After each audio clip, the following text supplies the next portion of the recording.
Olá! Então, hoje eu vim falar sobre algo que tem surgido muito no meu direct, nas minhas caixinhas de pergunta e também é muito pertinente, né, nesse momento que estamos vivendo, momento de pandemia, momento em que a gente acreditou, né, que nesse início de ano que as coisas estariam voltando ao normal aos poucos e na verdade veio um segundo lockdown e deu uma baqueada boa em todo mundo, né? Deu uma estremecida. Então eu venho falar o seguinte, quero dar aqui algumas dicas, algumas atitudes que eu adotei e que vieram me sustentando, né, tanto psicologicamente quanto financeiramente, né, vieram me ajudando nesse período todo. Então a primeira coisa que eu fiz, a primeira atitude que eu tive foi de criar um post falando por que você, no caso a cliente, poderia confiar em mim mesmo durante a pandemia. E ali eu listei todos os meus hábitos de biossegurança, todas as atitudes que eu tomei para a segurança da cliente e para a minha também. E fiz alguns outros posts também relacionados a esse assunto. Então esse foi um ponto que me ajudou muito, eu reforçar para a minha cliente que ela pode sim confiar em mim, que eu estarei, que tudo aqui vai estar limpo, higienizado, para ela, tudo que ela vai ter contato, e eu também estarei devidamente paramentada para não levar risco a ela, e eu também, como consequência, né, também me garantir, né, me assegurar, pelo menos dentro do possível. Eu tô sempre de luva, tô sempre de máscara, meu cabelo tá sempre preso, tá com touca, e tudo, como eu falei, tudo higienizado. E durante o atendimento, se eu vou, por exemplo, epilar axila e vou passar para virilha, eu passo álcool nas luvas. Então eu não fico, tento ao máximo não levar risco, né, diminuir os riscos de qualquer contágio para minha cliente. Então esse é o primeiro ponto e esse foi o principal para mim. Foi o de garantir para ela, de fazer com que ela sentisse confiança em mim, se sentisse segura ao vir ao meu espaço. Até porque a epilação é complicado, né? Não é igual o cabelo, deixa crescer, uma hora a gente refaz o corte. Não é assim. A epilação realmente incomoda, aumenta muito o pelo. Então, assim, quando a gente vai epilar, sofre muito com desconforto, né? E se for passar lâmina, tem muitas consequências, né, em decorrência da lâmina. Então, é realmente difícil da cliente ficar sem fazer esse serviço, né? Outras coisas que eu fiz foi, bem no início da pandemia, como a gente não tinha previsão de nada, eu gravei vídeos ensinando a minha cliente a maneira correta de se passar a lâmina. Então, durante esse período, eu fui ajudando a minha cliente, fui ensinando ela a ter cuidados em casa para que a pele dela estivesse o mais sadia possível, né? Para quando ela viesse a epilar, a pele ela não sofresse com isso e não tivesse depois nem intercorrências e nem reações pós-epilatórias. Então, essas coisas me ajudaram muito, muito. E outra coisa, o atendimento em casa, ele favorece demais a isso, demais. E a maioria que está aqui, eu sei que atende em casa. Então, aqui, aí você ressalta todos os benefícios que ela tem, todas as vantagens que ela tem de vir até você. Ela tem horário marcado, ela não tem atraso, tá? Ela não fica aguardando, não tem recepção com várias pessoas, não tem aglomeração, né, com pessoas aguardando.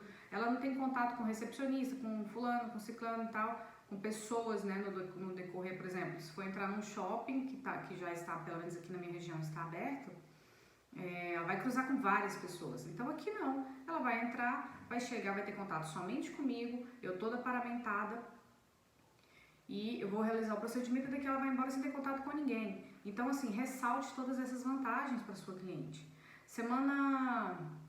Essa semana eu enviei uma mensagem na minha lista de transmissão. Inclusive, se vocês não utilizam a lista de transmissão do WhatsApp, passem a utilizar, tá? Mas não sejam chatas, não vou mandar mensagem todos os dias para sua cliente para não cansar, né?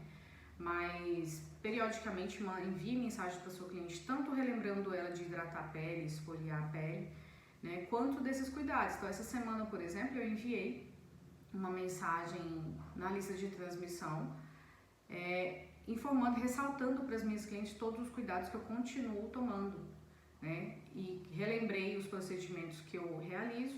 Desejando agendar, fale comigo com antecedência para garantir o melhor dia e horário né, o que for mais cômodo para ela. Então eu venho tendo esse relacionamento com as minhas clientes, eu mantenho esse relacionamento com as minhas clientes, tá certo?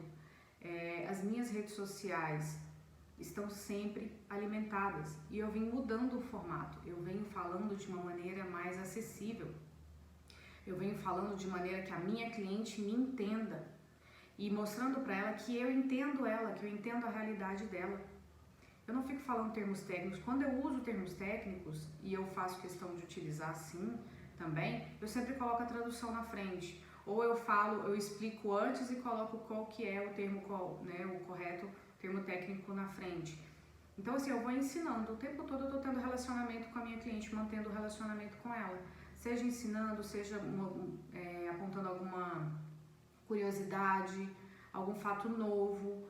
Então, se vocês derem uma passeada aí pelo meu feed, vocês vão ver que tem várias coisas assim que fogem um pouco do comum, do que todo mundo está postando, sabe? E por que eu faço isso? Porque eu fico observando a minha cliente, eu observo a necessidade dela, o que acontece com ela. E aí, baseado no que eu vejo dela, da necessidade dela, da pele, da opinião dela, da mente dela, é que eu vou criando esses materiais que vão ser atrativos e que eu sei que vai tocar nela, que ela vai se identificar com o que eu estou falando, tá certo?